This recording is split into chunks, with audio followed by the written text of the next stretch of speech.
హల్లెలూయా.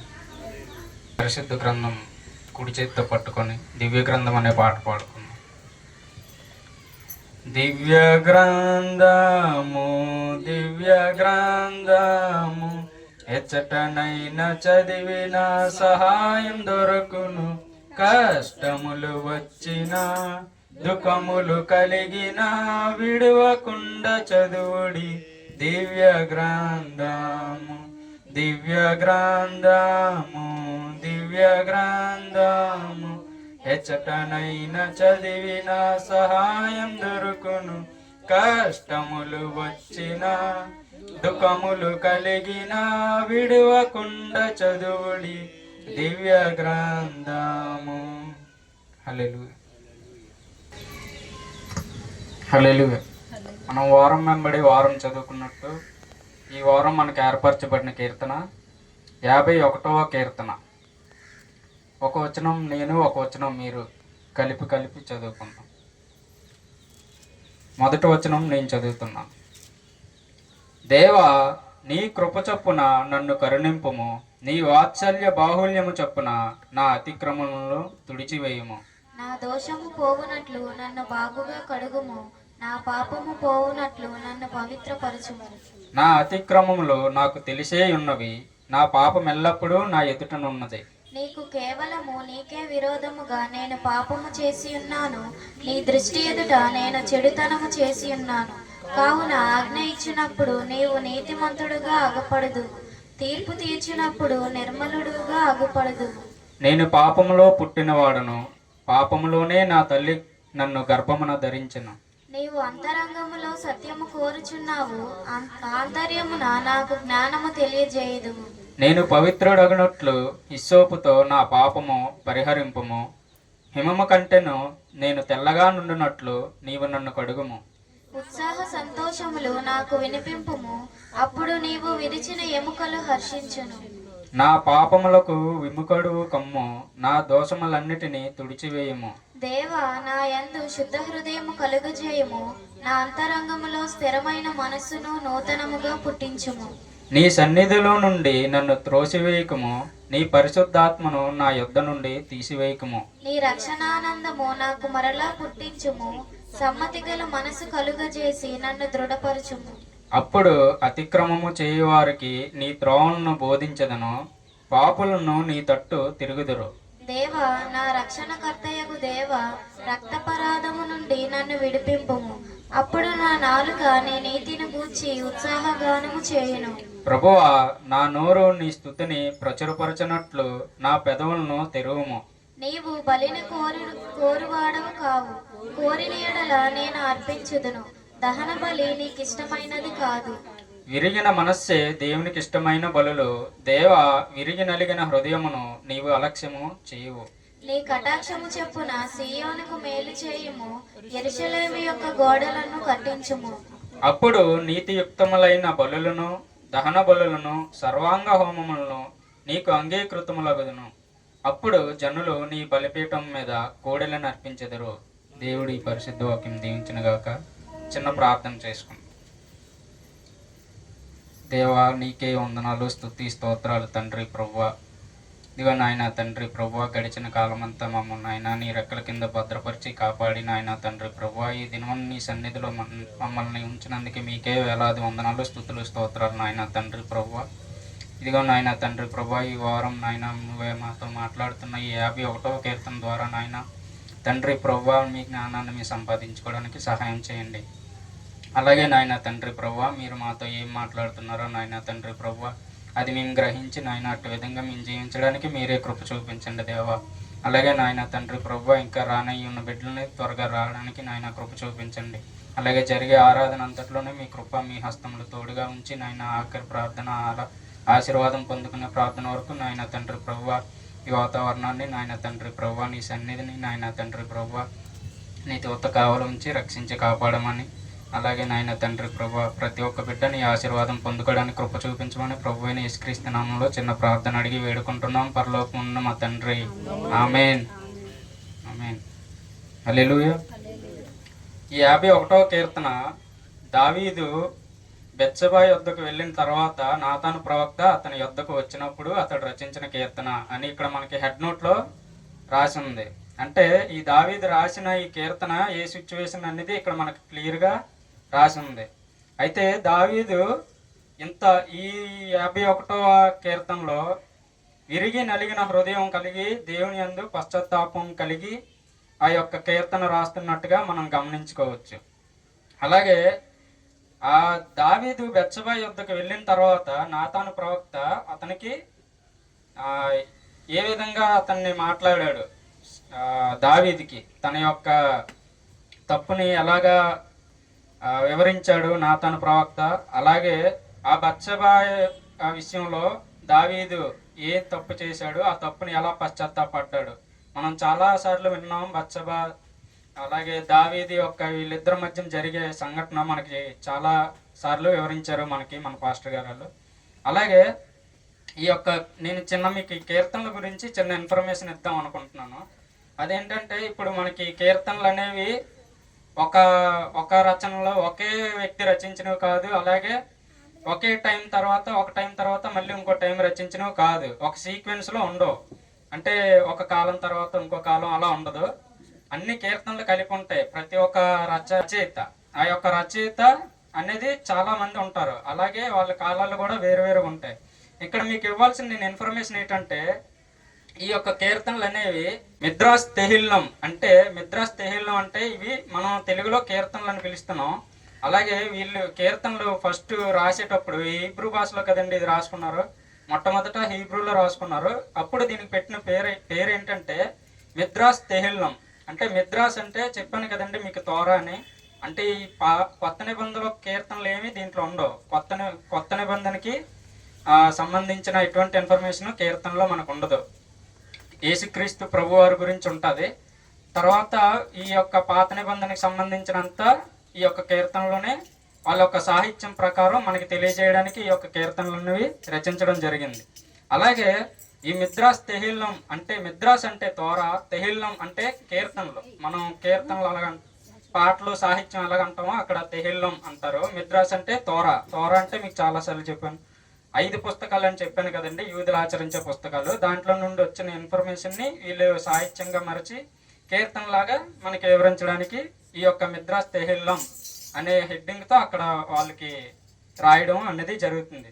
అలాగే ఈ కీర్తనలో పూర్తి ఇన్ఫర్మేషన్తో రాసినవి 118 కీర్తనలు మాత్రమే. 118 వరకు కీర్తనలు పూర్తి ఎవిడెన్సెస్ అంటే పూర్తి ఆధారాలతో రాయబడిన కీర్తనలు.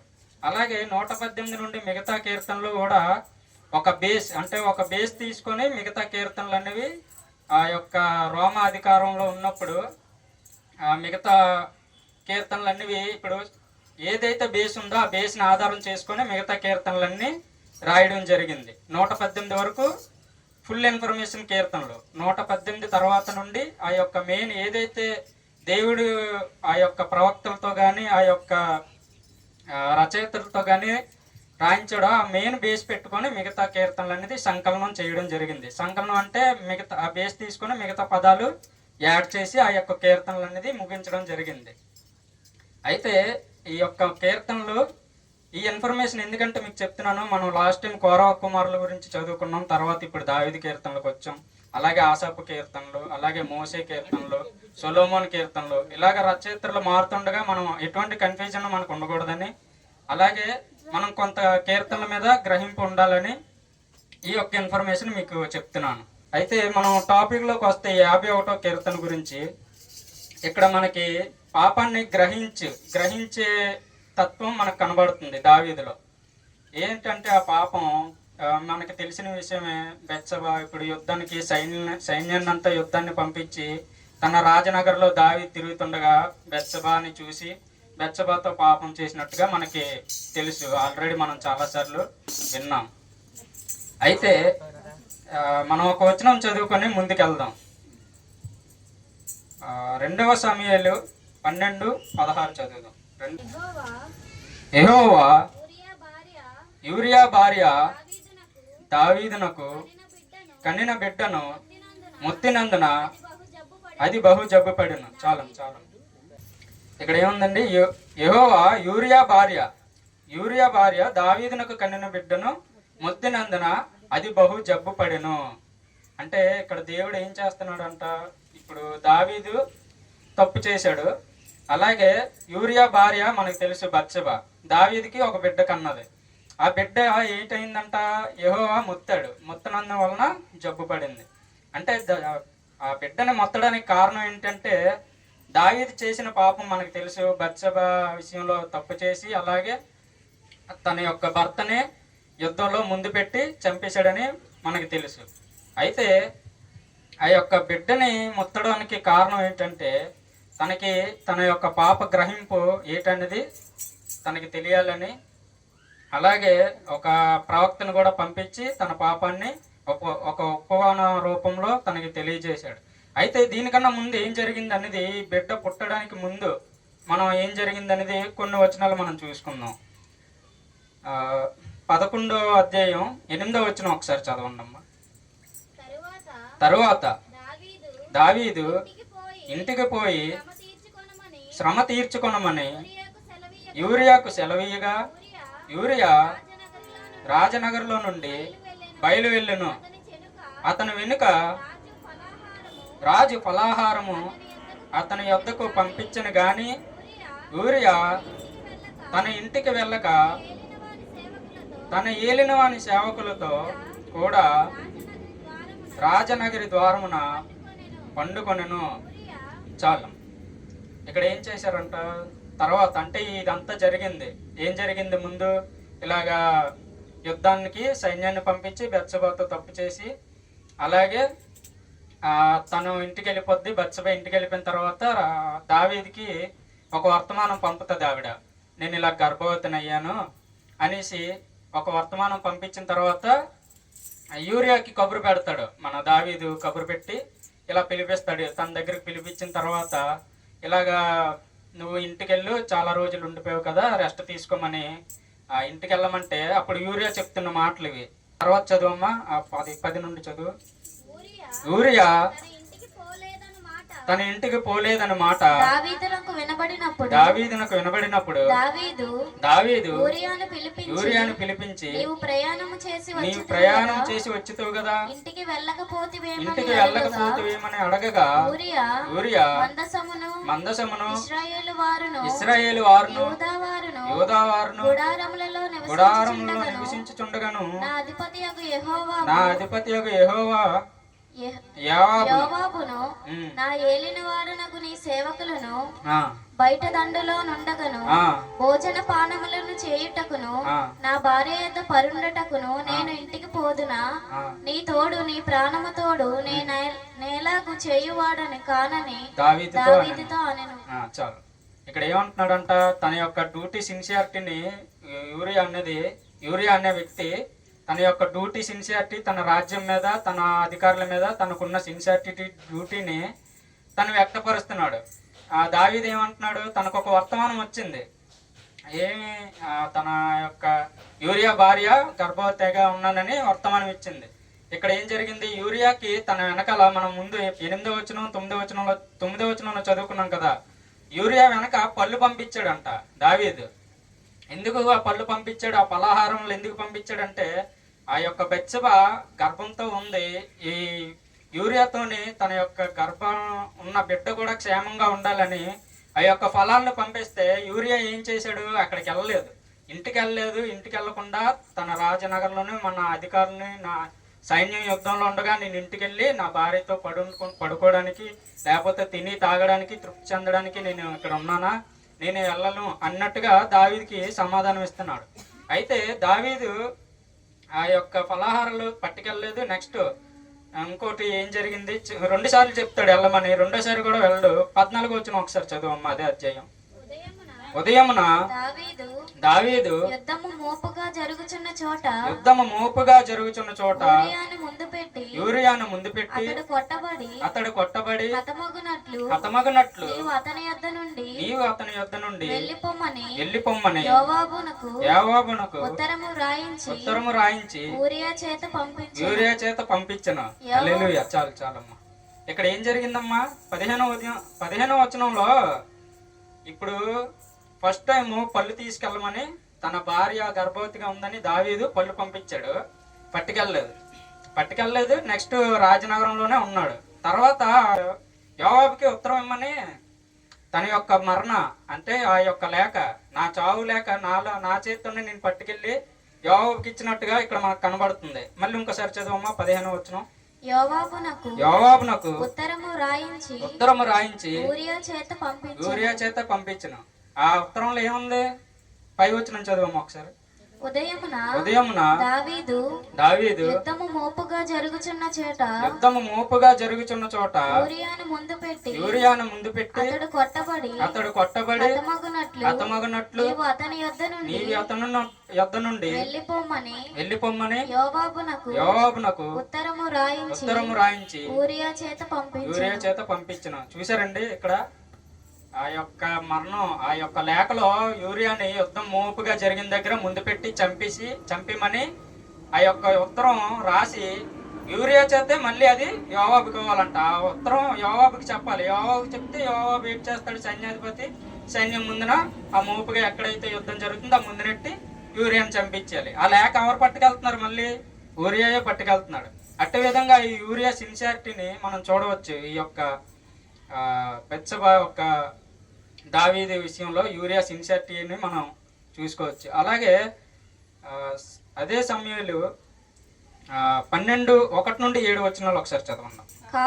కావున యెహోవా నాతానును దావీదు నొద్దకు పంపెను. అతడు వచ్చి దావీదుతో ఇట్లనెను, ఒకానొక పట్టణమందు ఇద్దరు మనుష్యులు ఉండిరి. ఒకడు ఐశ్వర్యవంతుడు, ఒకడు దరిద్రుడు. ఐశ్వర్యవంతునికి విస్తారమైన గొర్రెలను గొడ్లను కలిగి ఉండెను. అయితే ఆ దరిద్రునికి తాను కొనుక్కొనిన ఒక చిన్న ఆడుగొర్రె పిల్ల తప్ప ఏమీ లేకపోయాను. వాడు దానిని పెంచుకొనుచుండగా అది వాని యొద్ద నుండి వాని బిడ్డల యొద్దను ఉండి పెరిగి వాని చేతి ముద్దలు తినుచు వాని గిన్నెలోని త్రాగుచు వాని కౌగిట పండుకొనుచు వానికి కుమార్తె వలె ఉండెను. అట్లుండగా మార్గస్థుడొకడు ఐశ్వర్యవంతుని యొద్దకు వచ్చెను. అతడు తన యొద్దకు వచ్చిన మార్గస్థునికి ఆయత్తము చేయుటకు తన గొర్రెలలో గాని గొడ్లలో గాని దేనిని ముట్టనొల్లక ఆ దరిద్రుని గొర్రె పిల్లను పట్టుకొని తన యొద్దకు వచ్చిన వానికి ఆయత్తము చేసెను. చాలు. ఇక్కడ ఏం జరిగిందంట? 1 నుండి మనం 5 వచనాలు చదువుకున్నాం. ఇక్కడ నాతాను ప్రవక్త దావీదు వద్దకు వచ్చాడు, దేవుడే పంపించాడు. అయితే దావీదుతో మాట్లాడుతున్నాడు. ఒక ఊరిలో ఒక ఇద్దరు మనుషులు ఉన్నారు. ఒకడు ఐశ్వర్యవంతుడు, ఒకడు దరిద్రుడు. ఒక ఐశ్వర్యవంతుడికి గొర్రెలు చాలా ఉన్నాయి, కానీ దరిద్రుడికి ఏముంటాయి? ఒకే ఒక గొర్రెపిల్ల ఉంది, ఆ ఆడగొర్రె పిల్లని చాలా ముద్దుగా చూసుకుంటున్నాడు. గోరుముద్దలు తినిపిస్తూ తన కౌగిట్లో చాలా జాగ్రత్తగా పెంచుకుంటున్న ఆ గొర్రె పిల్లని ఆ యొక్క ఐశ్వర్యవంతుడు ఏమిటంట, ఒక వ్యక్తికి ఆయత్తం అంటే ఒక మర్యాద చేయాలి, లేకపోతే ఒక విందు రెడీ చేయాలనగా తన దగ్గర ఐశ్వర్యవంతుడికి చాలా గొర్రెలు చాలా గుడ్లు ఉన్నాయి. అయినా సరే తన గుడ్లలోని తన యొక్క గొర్రెల్లోని తీసుకోకుండా ఈ యొక్క దరిద్రుడి దగ్గర ఉన్న ఒకే ఒక గొర్రె పిల్లని, ఎంతో ముద్దుగా ప్రేమగా చూసుకుంటున్న ఒక్క గొర్రె పిల్లని తీసుకొని ఆ యొక్క ఎవరికి ఐశ్వర్యవంతుడు ఆ యొక్క వచ్చే అతిథికి అంట ఆయత్తం చేయడానికి, అంటే విందు సిద్ధం చేయడానికి ఆ ఒకే ఒక గొర్రె పిల్లని, ఆ దరిద్రుడి దగ్గర ఉన్న ఒకే ఒక గొర్రె పిల్లని తీసుకొని దాన్ని ఆ యొక్క అతిథికి విందు రెడీ చేస్తున్నట్టుగా నాతాను ప్రవక్త దావీదుతో మాట్లాడుతున్నాడు. చదువమ్మా 6 నుండి చదువు. తర్వాత 5 దావీదు ఈ మాట విని ఆ మనుష్యుని మీద బహుగా కోపించు యెహోవా జీవము తోడు యెహోవా జీవము తోడు నిశ్చయముగా ఈ కార్యము చేసిన వాడు మరణపాత్రుడు వాడు కనికరము లేక ఈ కార్యము చేసిన గనుక ఆ గొర్రె పిల్లకు ప్రతిగా 4 గొర్రె పిల్లలను ఇయ్యవలెనని 4 గొర్రె పిల్లలను ఇవ్వాలని నాతానుతో అనెను. చాలు. అయితే దావీదు సమాధానం చెప్తున్నాడు. ఇదంతా జరిగింది కదా, ఈ యొక్క ఐశ్వర్యవంతుడు దరిద్రుడి దగ్గర ఒకే ఒక్క గొర్రె పిల్లని తీసుకొని ఇలాగా దాన్ని చంపడం జరిగింది. అయితే దావీదు కోపం వచ్చింది. ఎలాగొచ్చిందంట, ఇంత గొర్రెలు ఇంత గుడ్లు ఉంచుకొని ఆ ఒక్కడి దగ్గర నువ్వు తీసుకొని చేయడం ఏంటి, ఆడికి మరణ శిక్షకి ఆడు అర్హుడు, లేదా దీనికి 4 గొర్రె పిల్లలనైనా ఇవ్వాలి అన్నట్టుగా దావీదుకి కూడా కోపం వచ్చింది. కోపం వస్తే ఆ కింద వచనంలోనే నాతాను చెప్తున్నాడు, అది ఎవరో కాదు నీవే అని చెప్తున్నాడు. చదువమ్మ 7వ వచనం. నాతాను దావీదును చూచి ఆ మనుష్యుడు నీవే, ఇశ్రాయేలీయుల దేవుడైన యెహోవా సెలవిచ్చినదేమనగా ఇశ్రాయేలీయుల మీద నేను నిన్ను రాజుగా పట్టాభిషేకము చేసి సౌలు చేతిలో నుండి నిన్ను విడిపించి నీ యజమాని నగరునికి నీకు అనుగ్రహించి నీ యజమాని స్త్రీలను నీ కౌగిట చేర్చి ఇశ్రాయేలు వారిని యూదా వారిని నీకు అప్పగించితిని. ఇది చాలదని నీవు అనుకొనిన ఎడల నేను మరి ఎక్కువగా నీకు ఇచ్చి ఉందును. చాలు. ఇక్కడ ఏంటంటే దావీదుకి చాలా, అంటే ఈ యొక్క బెత్షెబాతో తప్పు చేయకముందు కూడా భార్యలు ఉన్నారు, చాలా మంది ఉన్నారు.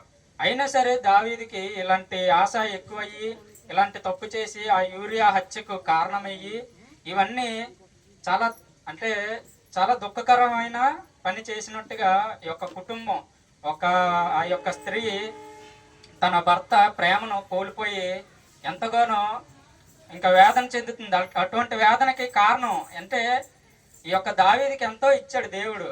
చాలా అంత ముందు మంచి ఒక శత్రువు కూడా సహాయం చేయగలే ఒక మనస్తత్వం ఉన్న దావీదు ఇలాగా ఈ యొక్క తప్పుని చేయడానికి ఎలా చేసావు అన్నట్టుగా ఒక నాతాను ఒక గద్దింపునకు ఈ యొక్క వచనాలు మనకి కనబడుతున్నాయి. గద్దిస్తున్నట్టుగా మనం చూడవచ్చు. అందుకే మొట్టమొదటి మనం చదువుకున్నాం 16వ వచనం, యెహోవా భార్య దావీదునకు కన్నిన బిడ్డను మొత్తినందున అది బహు జబ్బుపడెను. అంటే వీళ్ళిద్దరికి మొట్టమొదట ఒక బాబో పాపో తెలియదు, ఒక బిడ్డ జన్మిస్తారు. జన్మించిన తర్వాత 7 రోజులు ఉపవాసం ఉంటాడు. ఆ 7 రోజుల్లోనే చనిపోద్ది బిడ్డ కూడా. దావీదు ఉపవాసం ఉండి ఆ 7 రోజులు దేవుడికి మొరపెడతాడు. దేవుడు ఆ యొక్క బిడ్డని, అంటే దేవుడి ఉద్దేశం ఏదై ఉందో తెలియదు కానీ ఉపవాసం ఉండి ప్రార్థన చేస్తాడు. ప్రార్థన చేసిన తర్వాత ఆ బిడ్డ మరణించడం జరుగుతుంది. మరణించిన తర్వాత భోజనం చేస్తాడు. భోజనం చేసి స్నానం అది భోజనం చేసిన తర్వాత అడుగుతారు, ఇదేంటి బాబు దావీదు, ఇన్నాళ్ళు ఉపవాసం ఉన్నాం, బిడ్డ ప్రాణంతో ఉన్నప్పుడు బిడ్డ చనిపోయిన తర్వాత తింటున్నావు ఏంటంటే, ఆ తర్వాత దావీదు కూడా సెలవిస్తాడు, బిడ్డ బతుకుతుందనే ఆశతో నేను ఉపవాసం ఉన్నాను, కానీ బిడ్డే చనిపోయిన తర్వాత ఇంక నేనే ఆ బిడ్డ దగ్గరికి వెళ్ళిపోవాలి తప్ప బిడ్డ మళ్ళీ నా దగ్గరికి రాడన్నట్టుగా తన యొక్క ప్రజలకు సెలవిస్తాడు. అయితే దేవుడు కటాక్షించేవాడు గనక దావీదు మరొక సమాధానం ఇచ్చాడు. ఇచ్చిన తర్వాత మనం ఇప్పుడు కీర్తనలో చదువుకున్నాం కదమ్మా, కీర్తనలో ఒకసారి మళ్ళీ తీయండి. అదే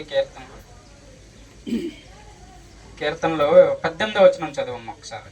నీ కటాక్షము చొప్పున సియోనుకు మేలు చేయుము, యెరూషలేము యొక్క గోడలను కట్టించుము. చాలు.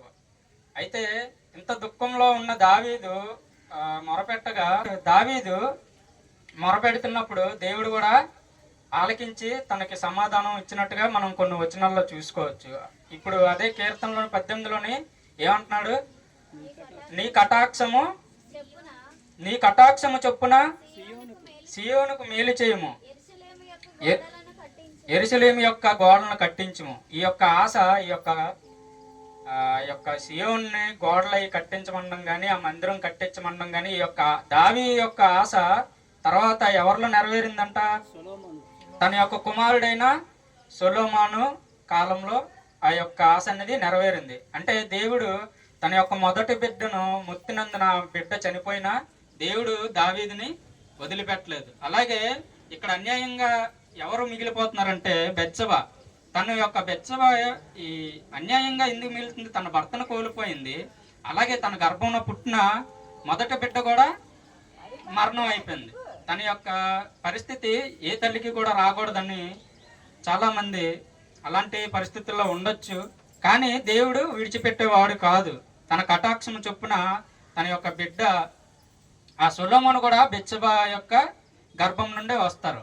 అలాగే మనం ఇప్పుడు క్రిస్మస్ జరుపుకుంటున్నాం. క్రీస్తు పుట్టుకను చాలా విస్తారంగా మనం ప్రచారం చేస్తున్నాం. ఆ యొక్క సువార్తను మనం ఎంతగానో మనం జరుపుతున్నాం. క్రిస్మస్ ప్రతి పండుగల్లోనే చేసుకుంటున్నాం.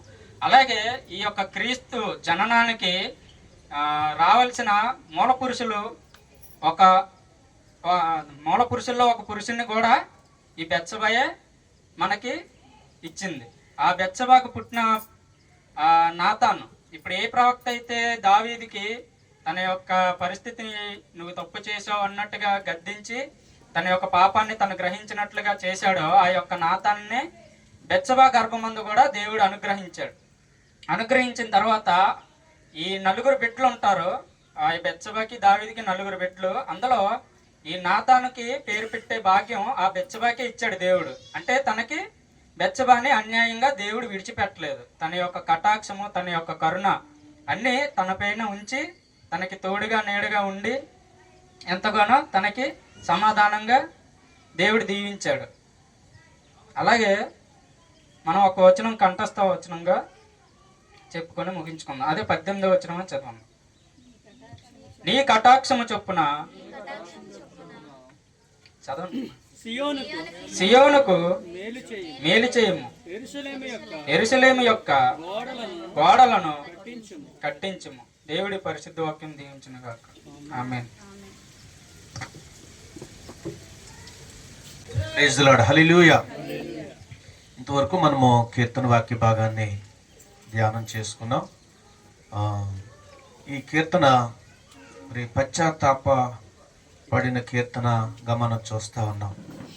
తప్పు దేవుని సన్నిధిలో మనుషులుగా మనం ఎవరైనా చేస్తాం, కానీ ఆ తప్పును గ్రహించి పశ్చాత్తాపడడం అనేది చాలా ప్రాముఖ్యమైంది. తప్పును ఒప్పుకొని విడిచిపెట్టడం అనేది చాలా ప్రాముఖ్యమైంది. సౌలు తప్పు చేశాడు, కానీ అలా పశ్చాత్తాపడి విడిచిపెట్టినట్లు బైబిల్ గ్రంథంలో లేదు. కాబట్టి తన వంశావళిలో రాజు తర్వాత రాజుగా తన పిల్లలు ఉండే అవకాశం లేదు.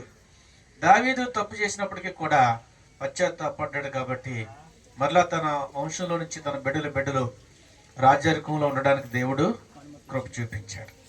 అలాగనే తన వ్యక్తిగత జీవితం కొరకు చాలా పశ్చాత్తాపడతాడు.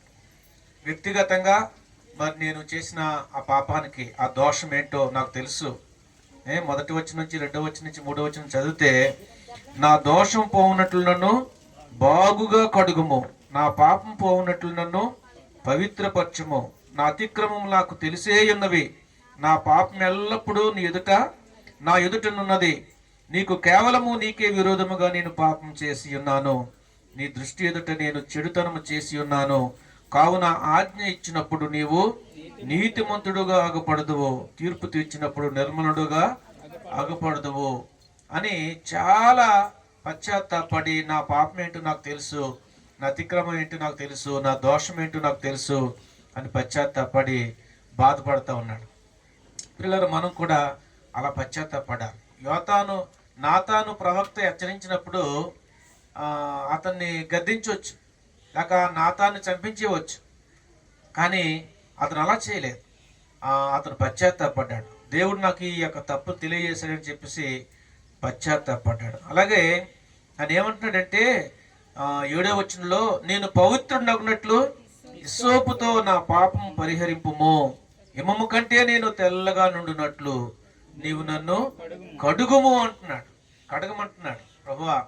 అంటే పాప పరిహారార్థం బలులు ఇచ్చినప్పుడు ఆ రక్తంతో ఆ కుచ్చు అంటే ఇచ్చోపు అంటే ఒక కుంచు లాంటిది, ఒక బ్రష్ లాంటిది, మన గోడలో మొలిసే మొక్క దాన్ని కుంచి చేసి దాన్ని ఇలా ముంచి ఇలా జల్లుతారు. అంటే ఆ రక్తాన్ని ఎక్కడ జల్లితే అది ఆ వస్తువు పవిత్రపరచబడుతుంది అని. అలాగే నా హృదయాన్ని కడుగు, నా హృదయాన్ని హిస్సోపుతో నా పాపము పరిహరింపము అంటున్నాడు. అంటే ఆ రక్తాన్ని నా మీద జల్లి నన్ను పవిత్రపరచమంటున్నాడు. లేవి కాండంలో 14వ అధ్యాయం 6వ వచనం చదవండి. సజీవమైన పక్షిని దేవదారు కర్రను హిస్సోపుతో తీసుకొని పారు నీటిపైన వాటిని సజీవమైన పక్షిని ఉంచి కుష్టు విషయంలో పవిత్రత పొందగోరు వారి మీద 7 మారులు ప్రోక్షించి దేవుని స్తోత్రం, హల్లెలూయా. ఎవరైతే పవిత్రపరచబడాలో, ఎవరైతే శుద్ధి చేయబడాలో వారి మీదకి ఈ యొక్క రక్తాన్ని ప్రోక్షించడం లేక జల్లడం అనేది చూస్తా ఉన్నాం. అలాగ నన్ను కడుగు ప్రభా, శుద్ధి చేయండి, హిమము కంటే నేను తెల్లగా ఉండాలి అని తన హృదయంలో ఆశపడుతున్నాడు. నిజానికి ఆయన తప్పు చేశాడు, పాపం చేశాడు, చాలా ఘోరమైన పాపం చేశాడు, భయంకరమైన పాపం చేశాడు. ఆ పాపానికి పరిహారం దేవుని సన్నిధిలో ఉంది అని గ్రహించి ప్రభు సన్నిధిలో పశ్చాత్తాపడతా ఉన్నాడు. హెబ్రీయులకు రాసిన పత్రిక 9వ అధ్యాయం 19వ వచనం చదవండి. హెబ్రీయులకు రాసిన పత్రిక 9వ అధ్యాయము 19వ వచనం. ధర్మశాస్త్ర ప్రకారము మోషే ప్రతి ఆజ్ఞను ప్రజలతో చెప్పిన తరువాత ఆయన నీళ్లతోనూ రక్తవర్ణము గల గొర్రె బొచ్చుతోను హిస్సోపుతోను తీసుకొని దేవుడు మీ కొరకు విధించిన నిబంధన రక్తము ఇదే. దేవుని స్తోత్రం, హల్లెలూయా. అలాగున ఆ రక్తముతో హిస్సోపుతో నా పాపములు పరిహరించు, నా హృదయం హిమము కంటే తెల్లగా ఉండాలి అని ఆశపడుతూ ఉన్నాడు. ఈరోజు మనం ఆలోచిస్తే దేవాది దేవుడే మానవుడిగా ఈ లోకానికి వచ్చి గొర్రె పిల్లగా వధించబడి మానవుల యొక్క పాప పరిహారార్థమై ఆయన కలవరిశిలో రక్తము చిందించాడు. ఆ రక్తం ద్వారానే మన యొక్క అతిక్రమాలు, దోషాలు, పాపాలు క్షమించబడతాయి అని మనం చూస్తున్నాం. ఒక ఛాయి పాత నిబంధన గ్రంథము, కొత్త నిబంధన గ్రంథం. కొత్త నిబంధన గ్రంథంలో క్రీస్తుకు పూర్వము బలులు అర్పిస్తూ రక్తం చిందించిన ఆ రక్తం ద్వారా పవిత్రపరచబడేవారు. క్రొత్త నిబంధన గ్రంథంలో ఆ బలులకి, గొర్రెపిల్లకు సాదృశ్యంగా యేసు ప్రభు వధించబడిన దేవుని గొర్రెపిల్లగా వచ్చి శిలువ మీద మన కొరకు ప్రాణం పెట్టాడు, రక్తం చిందించాడు. ఆ రక్తం ద్వారానే మనకు పాప క్షమాపణ కలుగుతా ఉంది, లేకపోతే మనకు పాప క్షమాపణ లేదు. అంత గొప్ప భాగ్యాన్ని దేవుడు మరి కొత్త నిబంధనలో ప్రభు మనకి ఇచ్చాడు. ఇంకా చదివితే ఆయన అంటున్నాడు, ఒకవేళ ఈ కోడులు గొర్రెలు బలిస్తే పాప క్షమాపణ ఉందని ధర్మశాస్త్రం చెప్తుంది. ఆయనకి తెలుసు. కానీ అలాగే ఒకవేళ అయితే నేను రాజు కాబట్టి చాలా కోడుల్ని బలిచ్చవచ్చు, లేకపోతే తైలాన్ని ఇవ్వచ్చు అని చెప్తున్నాడు. కానీ అది కాదు, విరిగిన హృదయమే నీకు బలి అని అక్కడ ఎన్నో వచనంలో చెప్తున్నాడు. 17వ వచనంలో విరిగిన మనసే దేవునికి ఇష్టమైన బలులు. దేవా, విరిగి నలిగిన హృదయమును నీవు అలక్ష్యము చేయవు. చూసారా, విరిగిన హృదయమే దేవునికి బలి. ఒడిని గొల్ని బలివచ్చు, పాపాన్ని శుద్ధి చేసుకోవచ్చు. కానీ మనసు మారకుండా తప్పు చేసి మళ్ళీ ఎన్ని బలులు ఇచ్చి మళ్ళా తప్పు చేసి అలా కాదు. నా హృదయమే విరిగిపోయింది, నా హృదయమే నీకు బలిగా నేను అర్పిస్తున్నాను అని మంచి అర్థంతో కూడిన మాటలు చెప్తా ఉన్నాడు. చూడండి, ఇక్కడ మీద చూస్తే ప్రభువా 15వ వచనంలో, ప్రభువా నా నోరు నీ స్తుతిని ప్రచురపరచినట్లు నా పెదవులు తెరువుము. నీవు బలిని కోరువాడవు కాదు, కోరిన ఎడలు నేను అర్పించదు. నువ్వు దహన బలి నీకు ఇష్టమైనది కాదు. ఆ రోజుల్లో బలినే ఇచ్చేవారు పాపానికి పరిహారంగా, ధర్మశాస్త్రం చెప్తుంది. కానీ దావీదు అప్పుడే గ్రహించాడు, నువ్వు బళ్ళు కోరేవాడు కాదు. అలా అయితే డబ్బున్న వాళ్ళు బళ్ళు అర్పించవచ్చు, లేక వేలాది నదులంత విస్తారమైన తైలాన్ని ఆ దేవుని సన్నిధిలో పోయొచ్చు, తైలాభిషేకం చేయొచ్చు. కానీ అలా బళ్ళు కోరేవాడు కాదు, కానీ హృదయాన్ని కోరుతావు నువ్వు, అన్న హృదయం నీకు అర్పిస్తున్నాను అని ఆయన ఎంత పశ్చాత్తాపడుతున్నాడో ఈరోజు మనకు ఒక మాదిరి మోడల్గా మనకి కనిపిస్తూ ఉంది. ప్రియ బిడ్డలారా, తప్పు ఎవరైనా చేస్తారు, కానీ దాన్ని ఒప్పుకొని విడిచిపెట్టడం అనేది చాలా ప్రాముఖ్యమైంది. చాలా మంది ఆ గ్రహింపు ఉండదు. ఆ గ్రహింపు లేకుండానే వాళ్ళు చేసిన తప్పును ఒప్పుకోకుండానే వాళ్ళు చలామణి అయిపోతూ ఉంటారు. అది దేవునికి ఇష్టమైంది కాదు అనేది మనం చూస్తూ ఉన్నాం. కాబట్టి దావీదు చక్కగా ఒప్పుకున్నాడు దేవుని సన్నిధిలో. మరలా ఆయన కోరుకుంటున్నాడు. ఏమని కోరుకుంటున్నాడు? నాకు నూతన హృదయము కావాలి, రక్షణార్థమైన నాకు మరలా పుట్టించుము. ఏంది? రక్షణానందం నాకు మరలా పుట్టించమంటున్నాడు 12వ వచనంలో. నీ రక్షణ నేను కోల్పోయాను, నీ ఆనందాన్ని నేను కోల్పోయాను, మరలా నాకు ఆ రక్షణ ఆనందం నాకు కావాలి అంటున్నాడు. ఏదైనా తప్పు చేసినప్పుడు మనం హృదయంలో చాలా బాధ ఉంటుంది కదా, అప్పుడు సంతోషాన్ని కోల్పోతాం, రక్షణను కోల్పోతాం. కానీ మరలా నాకు ఆ రక్షణ నాకు మరలా తిరిగి నాకు దయచేయి, శుద్ధ హృదయం నాకు దయచేయి అని చెప్తూ చాలా అద్భుతమైన మాటలు ఇందులో రాయించాడు దావీదు. కాబట్టి మనము ఆలోచించాలి. మనం ఈ సమయంలో లేచి నిలబడదాం. లేచి నిలబడి కంఠస్థగా చెప్పుకున్నాం. నేను ఒక మాట చెప్పుకుందాం. 16-17 వచనాలు చెప్పుకుందాం. అందరూ కూడా లేచి నిలబడదాం. ఆరాధన చేసుకోవడానికి లేచి నిలబడదాం. లేచి నిలబడి ఈ వాక్యాలు నా వెనుక చెప్పండి. నీవు బలిని కోరువాడు కావు, కోరిన యెడల నేను అర్పించేదను. దహన బలి నీకిష్టమైనది కాదు, విరిగిన మనసే దేవునికి ఇష్టమైన బలులు. దేవా, విరిగి నలిగిన హృదయమును నీవు అలక్ష్యము చేయవు. దేవా, విరిగి నలిగిన హృదయమును నీవు అలక్ష్యము చేయవు. దేవుడు తన మాటలు మన కొరకు దీవించును గాక.